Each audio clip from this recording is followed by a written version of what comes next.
After the 33rd round ended in a major turning point in the Premier League chart, Arsenal and Liverpool both lost at home. This means Man City's 5-1 win brings coach Pep Guardiola's army back to the throne and closer to championship for the fourth time in a row. But Arsenal and Liverpool are still there anyway. They're sure they won't want Man City to reach the top of its glory.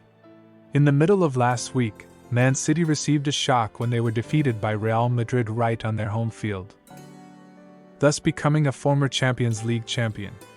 This defeat is nothing more than a hit on the self-esteem of one of the most powerful clubs in the world today, and it gives Pep the chance to win his second three-year succession with his disintegrated students. Arsenal and Liverpool also suffered the same fate as Man City when they lost to Bayern Munich and Atlanta, respectively. This means that the Premier League is the only arena that the two teams have to strive for.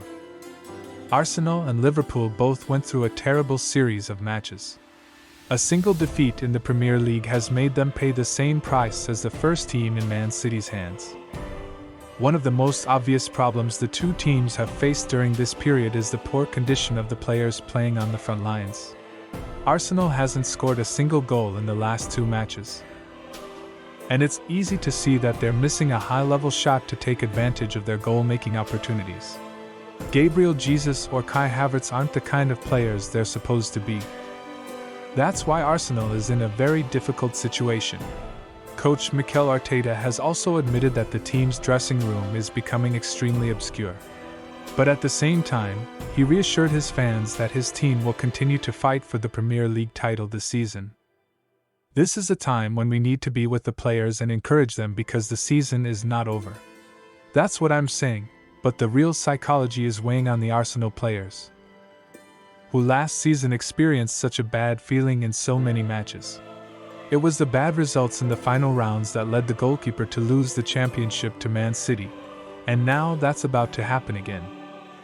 Arsenal team members are losing confidence in players, demonstrated by a 0-2 defeat to Aston Villa, after Ollie Watkins raised the score to 2-0 for the guests. A scene that no team wants to see is that the team members on the podium have slowly dropped out.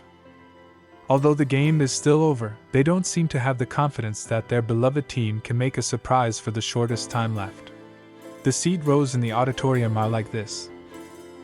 Sir, the most sad thing is that the Arsenal players are playing on the pitch. Being turned back by the fans themselves is nothing more than a strong and ambitious blow to the Premier League after 20 years of waiting. Arsenal is having a hard time finding a piece of net of their opponent, and Liverpool is the same. Mohamed Salah, Darwin Núñez and Cody Gakpo all have good chances of scoring in matches, but their scoring abilities are extremely inaccurate. This recent game is a good example. It's a 0-3 defeat on Anfield home against Atlanta. During the return game, cameras at the last minutes of the game captured trainer Jurgen Klopp with a meaningful smile. I don't know what you're laughing at, maybe being helpless to the situation of the current team. Only the German master can answer this question. Ever since the 2-2 match against Manchester United in the Premier League, it's hard to understand why Liverpool has fallen so badly. The highlight is 2 defeats right on the Anfield home, which can be considered a good ground for the Kop. Liverpool's only 2 short rounds from the top of the group dropped to 3rd place and was the most disadvantaged team in the race to the Premier League championship.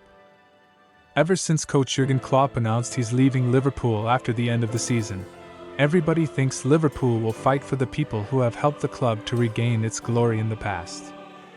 In fact, they're doing that very well with the Carabao Cup Championship.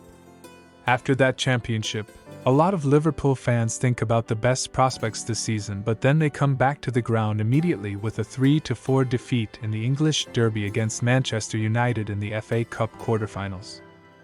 Most likely, the Carabao Cup title is Liverpool's only cup this season because they've had too many disadvantages in the Premier League arena, and have been kicked out of the Europa League.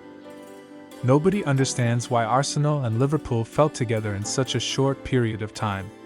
Their teams have experienced players and they've been through a lot of long-distance races. But then the disorientation at this very sensitive stage indirectly helped Man City regain number 1 position. Maybe the 2-point gap isn't too big, but it's a problem in the Premier League. especially when the team with the advantage is Manchester City. Long-distance racing requires a lot of elements, of which stability throughout the long season is very important. Even if it's only Man City that can do that, maybe they don't always play well, but when they get a chance, they know how to take advantage of it and then get to the finish line without giving the other teams a little bit of hope. But the most important thing remains at Arsenal and Liverpool, because no one can guarantee that if Man City loses, they will win, especially when the spirit of the two teams is in a big disruption like it is at the moment. Anyway, having reached this point, they both have to do their best to go. They have to go to the field with the spirit of nothing to lose, because only then will they be satisfied. If Man City wins the championship and they do their best but still can't win, it's all Man City blames for being too strong.